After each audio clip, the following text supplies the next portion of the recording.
There is a strange condition many people live with today, one that rarely announces itself as a problem. It does not arrive as sadness. It does not break your routine.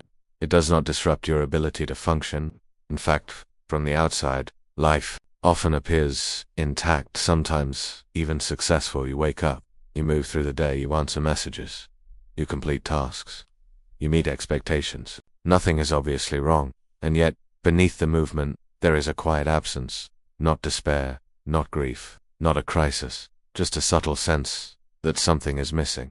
Moments happen, but they do not stay with you. Conversations end, but leave no residue. Achievements arrive, but feel strangely hollow, as if they happened to someone else. You are present in your life, but not fully inhabiting it. Most people never call this emptiness. The word feels too dramatic, too absolute. Instead, it is described vaguely: I'm just tired, or I don't know, something feels off, or this is just how things are now. And so, the feeling goes unnamed. It doesn't hurt enough to demand attention. It doesn't collapse your life. It allows you to continue functioning, producing, adapting. And because modern culture measures health by performance, this condition remains largely invisible. In fact, modern life is remarkably good at absorbing it. There is always something to distract you, something to fill the silence, something to keep you occupied without ever asking what you might be avoiding. Over time, this muted inner state begins to feel normal. You assume it is simply adulthood. That depth belongs to youth. That intensity fades with responsibility. That this emotional flatness is the price of stability. But that assumption is rarely examined, and that is what makes this condition unsettling. Because if nothing is wrong, why does so little feel real? How did an entire culture learn to live this way, functioning, connected, deficient, while quietly detached from itself? And why does almost no one seem alarmed by it? The emptiness many people experience today is not dramatic. It does not arrive with breakdown or collapse. It slips into life quietly, woven into the structure of routine and responsibility. You still feel emotions, but they are faint, diluted. Joy appears, but fades quickly. Sadness surfaces, but never fully settles. Everything feels slightly distant, as if experienced through a thin layer of glass. This is not the same as depression. Depression disrupts life. It interferes with functioning. It demands attention. The emptiness we are describing does none of these things. It coexists with normalcy. You can feel empty and still be productive. You can feel empty and still be praised. You can feel empty and still appear fine to everyone around you. This is why it persists in a culture that equates well-being with productivity. Emotional flatness is not seen as a problem. As long as you are meeting expectations, your inner experience remains irrelevant. But the psyche does not measure health by efficiency, it measures it by depth, and depth is increasingly absent. Many people today live in a state of emotional neutrality, not unhappy, but not engaged, not suffering, but not alive in the way they once thought they would be.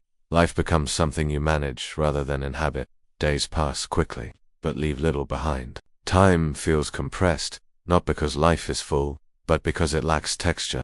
Without emotional depth, experiences blurred together. This condition is not the result of personal weakness or ingratitude. It is a predictable response to an environment that does not require inner participation. Modern life rewards surface engagement, quick reactions, constant availability, emotional manageability. Attention is pulled outward, again and again. The inner world grows quiet, not because it has nothing to say, but because it has never asked to speak. This is the first uncomfortable realization. What you are experiencing is not a private failure. It is a background condition, a psychological climate. So widespread it has become invisible. And once something becomes invisible, it stops being questioned.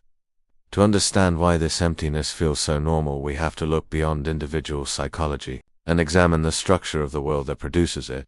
For most of human history, life was not organized primarily around efficiency. It was structured around meanings, symbolic, mythological, often fragile, but deeply felt. People did not only ask how to survive, they asked why life mattered at all. Modern society quietly replaced that question. As industrial systems expanded, value became easier to measure when it could be quantified. Output replaced depth, speed replaced reflection, productivity replaced purpose. Life became something to manage. This transformation was not framed as loss. It was framed as progress. Systems became faster, more reliable, more predictable, and in order to function smoothly, they required people who could adapt just as smoothly. The inner world complex, emotional, symbolically inefficient. It slowed things down. It resisted standardization. It asked questions without clear answers. So, it was gradually pushed to the margins. Modern institutions do not ask who you are. They ask what you can do, how quickly you respond, how reliably you perform. Over time, people learn to identify themselves with these demands. Identity becomes external, measurable, comparable. Inner coherence becomes optional. Performance becomes optional. Essential. This shift did not require conspiracy or malice. It was the result of structural indifference. The system did not need inner depth to function, so it learned to ignore it. And when meaning is no longer required, it does not disappear violently. It erodes quietly through neglect. People adapt. They adjust expectations. They lower emotional demands. They learn to live with less inner movement. Because the environment offers no space for it, the emptiness that follows is not accidental. It is the psychological byproduct of a civilization that functions remarkably well while quietly abandoning the inner dimension of human life. This sets the stage for what follows. Because when the inner world is neglected for long enough, it does not simply fade away, it withdraws. And that withdrawal has consequences. Carl Jung did not believe modern people were broken, he believed they were incomplete. What troubled Jung was not suffering itself, but the strange absence of it. He noticed that many people came to him not because their lives had elapsed, but because their lives felt empty, despite functioning perfectly well. They had careers, families, social roles, structure, and yet, something inside them had gone quiet. Jung's diagnosis was unsettling. Modern humanity had become dangerously one-sided, over-identified with consciousness, rationality, and control while losing contact with the unconscious. For Jung, the psyche was not a machine you could optimize. It was a living system that required dialogue, symbolism, tension between opposites. When that dialogue was cut off, the psyche did not disappear, it compensated. Modern people live almost entirely on the surface of themselves. They identify with what they think, what they do, and how they appear. Everything that cannot be easily named, measured, or justified is pushed aside. Instinct becomes suspect. Intuition becomes unreliable. Emotion becomes something to regulate rather than understand. But Jung warned that what is ignored does not vanish. It retreats, and from that retreat, it shapes experience indirectly. This is where emptiness begins to make sense. What feels like nothing is often silence, and silence, in Jung's view, is rarely empty. It is filled with what has been excluded. Historically, human beings did not relate to their inner world directly. They related to it symbolically through myth, ritual, story, and shared meaning. These structures gave the unconscious a voice. Modernity dismantled these structures without replacing them. Rationality took their place. Efficiency became the highest value. The inner world was expected to justify itself in logical terms or remain silent, and so it did. The unconscious did not disappear. It lost its language. Without symbols, without shared narratives, inner life could no longer surface naturally. It withdrew into quiet influence rather than direct expression. Life lost depth, not because nothing was happening inside, but because nothing was being heard. You might recognize this in yourself. A sense that something is moving beneath the surface, but you cannot quite grasp it. A restlessness without object. A boredom that no distraction fully resolves. Jung believed this was not emptiness as absence. It was emptiness as disconnection. Severed relationship between the conscious self and the deeper layers of the psyche. And when that relationship remains broken for long enough, life begins to feel unreal. As if you are observing yourself from a distance. As if you are living someone else's life. This was not, for Jung, a personal failing. It was a cultural condition. To survive in any society, you must adapt. You must learn what is acceptable, what is rewarded, what is punished. This adaptation begins early, and deepens over time. Jung called the structure that emerges from this process the persona. The persona is not a lie, it is a mask, but a necessary one. It allows you to function, to belong, to be recognized. Without it, social life would be impossible. But danger begins when the mask stops being a role and becomes an identity. Modern systems intensify this danger. They reward predictability.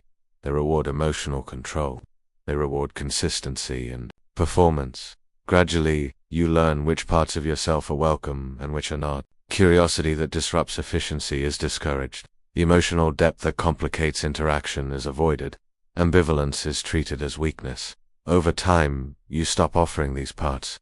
Not consciously, not deliberately. You simply adapt. And because this adaptation is rewarded, it feels correct, but something subtle happens in the process. Identity becomes external. You begin to measure yourself by feedback, by response, by validation, by how smoothly you fit into expectations. The inner voice grows fainter not because it lacks insight, but because it is never consulted. This is not cowardice, it is intelligence redirected towards survival, a psychologically coherent response to a world that offers belonging in exchange for manageability. But the cost is internal. When identity is shaped primarily by what the world rewards, inner life becomes secondary. You begin to experience yourself from the outside as a role to maintain rather than a being to inhabit. You may notice this. There's a strange distance between what you do and what you feel. You perform competence, confidence, stability while privately feeling detached from all of it. This is where emptiness deepens, not because something is missing, but because something has been excluded. Jung believed the greatest danger of the persona was not falseness, but over-identification. When you forget that the mask is a mask, the self behind it begins to disappear from awareness. Life becomes smooth, functional, manageable, and strangely, hollow. The tragedy is that this condition is praised. The more completely you adjust, the more successful you appear, and the less anyone notices what has been lost. Emptiness, in this sense, is not a personal defect. It is the emotional cost of being perfectly adapted to an environment that does not care about inner life. And this realization prepares us for what comes next, because what you exclude does not disappear, waits. What you suppress does not disappear. This is one of the most disturbing truths in psychology, and one that modern culture works hard to avoid confronting. Every trait, impulse, emotion, and desire that is judged unacceptable does not dissolve simply because it is ignored. It goes somewhere. Carl Jung called this accumulation the shadow. The shadow is not evil in the way people often imagine. It is not a hidden monster waiting to erupt. It is far more ordinary and far more dangerous than that. The shadow is made of everything you were taught not to be. Anger that threatened harmony, desire that disrupted control, curiosity that slowed efficiency, vulnerability that risked rejection. These parts were not eliminated. They were excluded at first. This exclusion feels like maturity, like self-control, like becoming a functioning adult. You learn to regulate what you express. You'll learn to manage yourself. But over time, something subtle changes. The excluded parts do not stop existing. They stop being conscious. And when too much of the self is pushed out of awareness, the psyche loses depth. Life becomes flatter. Not dramatic, not chaotic, just thinner. Emotions become blunted. Reactions become predictable. Experience loses texture. You may notice that very little surprises you anymore, not because you understand life deeply, but because nothing reaches you deeply enough to disturb you. This is where emptiness begins to harden. Jung warned that a life without shadow is not virtuous, it is shallow. When a person refuses to acknowledge the full range of their inner life, that life begins to shrink, and the danger here is not explosion, it is erosion. Numbness replaces conflict, control replaces vitality, safety replaces vitality, safety replaces aliveness. You might feel calm, even stable, but something essential has been traded away. What makes this condition especially insidious is that it feels responsible. Emotionally restrained people are praised, controlled people are trusted, predictable people are rewarded, and so the shadow grows quietly. Denied expression. It begins to shape perception from the outside. You project what you refuse to see in yourself onto others. You feel irritated by traits you secretly possess. You react strongly to behaviors that mirror what you have buried, but you never feel whole. This is why emptiness often accompanies moral rigidity, emotional neutrality, and excessive self-control. The psyche cannot live on repression alone. When too much life is excluded, The remaining self becomes hollow. Emptiness, in this sense, is not a mystery. It is the emotional consequence of a life lived too narrowly, and yet, many people prefer this emptiness to the alternative, because confronting the shadow is destabilizing. It threatens identity. It complicates self. It brings tension back into a life that has learned to avoid it, so the psyche makes a compromise. Better to feel nothing than to feel too much. Better to be numb than to be divided. This is not cowardice. It is adaptation taken too far. And it sets the stage for the next layer of the problem, because once inner life becomes dangerous, the world quickly learns how to help you avoid it. Modern culture did not create emptiness. It perfected the technology required to make sure you never have to face it. Distraction today is not a leisure activity. It is a psychological environment. One so pervasive that silence itself begins to feel unnatural and most threatening. There was a time when boredom, stillness, and solitude were unavoidable. And because they were unavoidable, they functioned as thresholds. Moments when inner life surfaced whether you wanted it to or not. Those thresholds are gone. Now, any gap can be filled instantly. Any discomfort can be smoothed over. Any silence can be erased. There is always something to check, something to watch, something to consume. Distraction does not numb pain, it numbs depth. This distinction matters. Pain demands attention. Depth demands presence. And modern life is structured to minimize both, but especially the second. When you are constantly stimulated, the unconscious never has space to emerge. The psyche remains busy, but shallow. Active, but untouched. But emptiness is masked, not resolved. Noise replaces reflection. Motion replaces meaning. The inner world is kept at a safe distance, not through repression, but through saturation. And this is where the condition becomes dangerous. Because when distraction fails, and it always does, eventually what's is not peace, it is everything that was postponed. Restlessness without cause. Anxiety without object. A sense of internal pressure with nowhere to go. People often mistake this for personal weakness. They assume something is wrong with them because they cannot sit still, cannot tolerate silence, cannot be alone with their thoughts. But Jung would have recognized this immediately. It is not weakness, it is deprivation. A psyche that has been denied dialogue for too long reacts the only way it can, by becoming loud when the noise stops. This is why so many people feel uncomfortable when there is nothing to do. Why stillness feels unbearable. Why quiet moments provoke unease rather than calm.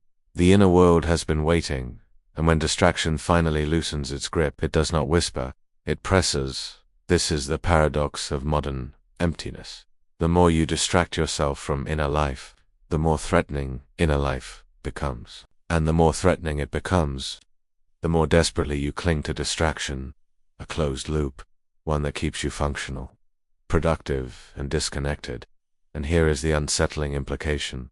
Emptiness is not merely something that happens to you. It is something the environment is designed to maintain. Not because it wants you miserable, but because an inwardly quiet person is easier to manage than an inwardly awake one. Which leads to the most uncomfortable realization so far. If emptiness persists, it may not be because it is imposed alone. It may be because, at some level, it is tolerated. Meaning is not comforting. This is something few people admit, even to themselves. Meaning is not warm or reassuring by default. It is disruptive. It asks questions that destabilize carefully constructed identities. It demands responsibility not just for what you do, but for who you are. Emptiness, by contrast, demands nothing. When life feels empty, you are not required to change. You are not required to confront buried parts of yourself. You are not required to reevaluate the structures you live inside. Emptiness allows you to continue exactly as you are. This is why it persists. Meaning introduces tension.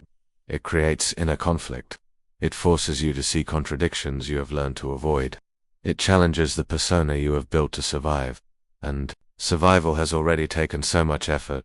For many people, especially in modern society, identity is fragile. It is assembled from roles, routines, and external validation.